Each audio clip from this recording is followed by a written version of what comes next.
नमस्कार, आप देख रहे हैं यूपी ब्रेकिंग न्यूज। भारत देश में गरीब व आम आदमियों की समस्याओं को जन समस्या मेला शिविर लगाकर सरकार व मुख्यमंत्री तक पहुंचाने का विशाल जन शिकायत याचिकाओं को मूल आधार बनाकर कार्य करने वाली संस्था के राष्ट्रीय अध्यक्ष सत्येंद्र सिंह यादव उर्फ हीरो भैया व उपाध्यक्ष नरेंद्र सिंह यादव ने कहा कि देश में कोरोना संकट गंभीर हालतों की तरफ बढ़ रहा है। केंद्र सरकार व राज्य सरकार को और ठोस कदम बढ़ाने की जरूरत है। मैनपुरी से हिमांशु यादव की रिपोर्ट। ताज़ा खबरों के लिए सब्सक्राइब करें यूपी ब्रेकिंग न्यूज।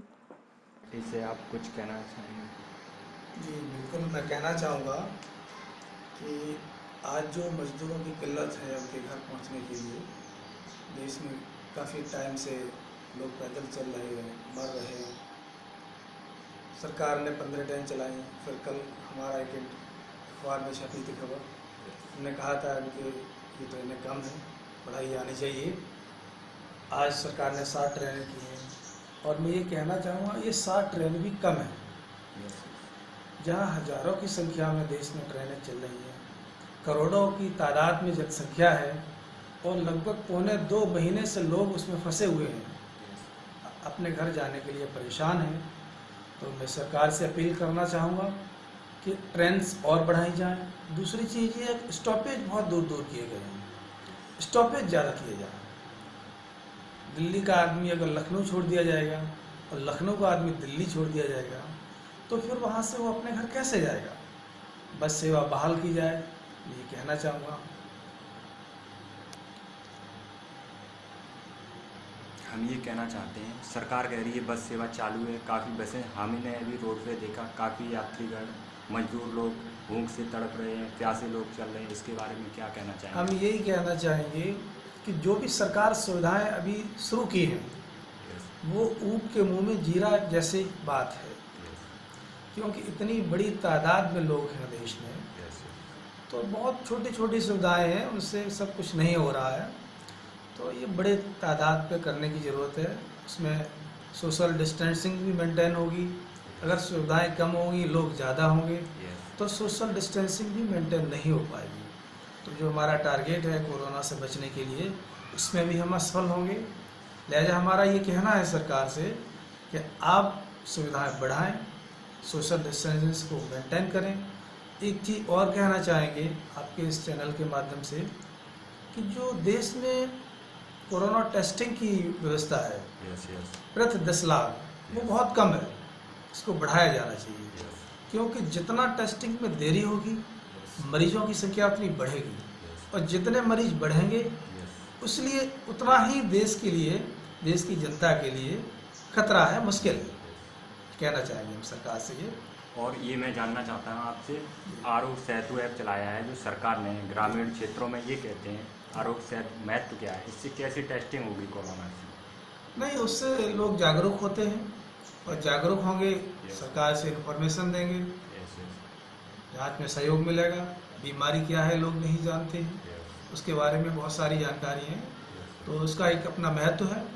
भाई एक ऐप आपने डाउनलोड कर लिया अगर, तो आपको जो जानकारी एक स्वास्थ्यकर्मी देगा वो जानकारी आप उसमें हासिल कर सकते हैं। उसके हिसाब से अगर समाज में कोई समस्या है तो उसको आप सरकार को इन्फॉर्म कर सकते हैं, तो उससे ये मददगार साबित होगा। ये कहना चाहते हैं। Thank you. आज हमारे साथ यूपी ब्रेकिंग न्यूज़ के साथ हीरो भैया। सर आप बताएंगे कोविड-19 के बारे में कुछ?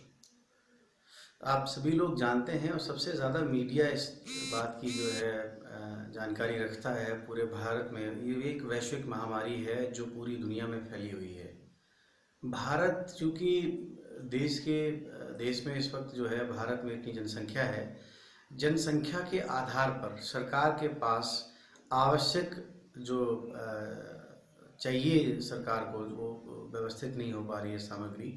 ना ही मास्क पहुंच पा रहे हैं लोगों को, ना किट पहुंच पा रहे हैं, टेस्टिंग किट कम है, सरकार के पास व्यवस्थाएं नहीं है, अस्पतालों की तैयारी कम है, जबकि वैश्विक महामारी धीरे धीरे बढ़ती चली जा रही है। देश में जो पॉपुलेशन है, पॉपुलेशन में इस वक्त जो बेरोजगारी है, भारत में 80 करोड़ से ज़्यादा लोग इस वैश्विक महामारी की वजह से प्रभावित हैं, अस्त व्यस्त हैं। जो गरीब तबके के लोग हैं, कमज़ोर किसान, नौजवान जो बाहर फंसे हुए हैं प्रवासी, उनकी कोई व्यवस्था नहीं हो पा रही है। राज्य सरकार केंद्र सरकार के सर पे मर देती है, केंद्र सरकार राज्य सरकार को चिट्ठी भेज दे रही है। सिर्फ पत्राचार में भारत के एक बड़ी तादाद में लोग फंसे हुए हैं। हमेशा सरकार आरोप लगाती है कि कांग्रेस की वजह से हमने ये नहीं कर पाया, या कांग्रेस ने ये किया, कांग्रेस ने वो किया। अब ये बीमारी तो कांग्रेस नहीं लेकर आई है, ये आपकी सरकार है। आपको व्यवस्थाएं समय पर उपलब्ध करानी चाहिए। किसान मर रहा है, देश की करोड़ों माताएं इस वक्त सड़क पर हैं, उनके बच्चों की मृत्यु हो रही है, समय पर दवाई मुहैया नहीं हो पा रही है, समय पर खाना मुहैया नहीं हो पा रहा है, क्वारंटाइन में लोगों को लाया जा रहा है, स्टाफ नहीं है, मेडिकल डिपार्टमेंट काम नहीं कर। कोरोना पर भारत सरकार क्या सही कार्य कर रही है? देखिए, ऐसा है कि इस वक्त देश में जो कोरोना धीरे धीरे व्यापक स्तर पर फैल रहा है, ये खतरे की घंटी है। इंडियन गवर्नमेंट जो काम कर रही है वो पॉपुलेशन के आधार पे नहीं कर पा रही है। सही आंकड़े नहीं पता चल पा रहे हैं कि कितने लोग इससे प्रभावित हैं, कितने लोग नहीं हैं। सिर्फ एक नंबर ऑफ सीरीज आ रहा है टेलीविज़न पर। मीडिया की स्थिति आज आप सब लोग देख सकते हैं कि अगर कहीं से भी कैसे भी एन कैन प्रकरण, उनको सिर्फ सरकार और प्रधानमंत्री जी की तारीफ के लिए सिर्फ उनको वाक्य चाहिए कि कोरोना से प्रधानमंत्री लड़े, कोरोना, अभी कोरोना खत्म नहीं हुआ है, प्रधानमंत्री कैसे सर्वोत्तम हो गए, आप सरकार कैसे, इंडियन गवर्नमेंट कैसे सर्वोत्तम हो गई। हमेशा आप कांग्रेस पर ये आरोप मढ़ते हैं कि कांग्रेस की वजह से ये नहीं कर पा रहे, वो नहीं कर पा रहे। देश में इस वक्त कोरोना जो है बहुत घातक मोड़ ले रहा है। सरकार को कड़े कदम उठाने चाहिए, लोगों को व्यवस्थित कर। आप बताइए, सरकार के पास किट मुहैया नहीं हो पा रही है। आप देखिए मेडिकल डिपार्टमेंट, तमाम लोगों को कोरोना हो जा रहा है, उनके पास लड़ने के लिए किट नहीं है, कैसे इलाज कर पाएंगे।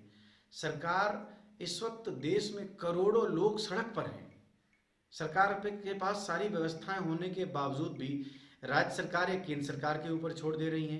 केंद्र सरकार आरोप राज्य सरकारों पर लगा रही है, एक दूसरे के पत्राचार हो रहे हैं। जो टेलीफोन नंबर दिए गए हैं वो उठ नहीं रहे हैं, जो वेबसाइट्स दी गई हैं उन पर संपर्क नहीं हो पा रहा है, रीट्राई आ रहा है। ये एक बड़ा स्कैम है, गरीब आदमी पिस रहा है, मर रहा है, और सरकारों के जो आला अधिकारी हैं वो सिर्फ और सिर्फ खाना पूर्ति इस वक्त देश में कर रहे हैं, जो बहुत ही बड़ा सवाल है। मैं सरकार से अपील करता हूं कि इसको गंभीरता से लें, वरना भारत की जो स्थिति होने वाली है वो किसी के हाथ में नहीं आने वाली है।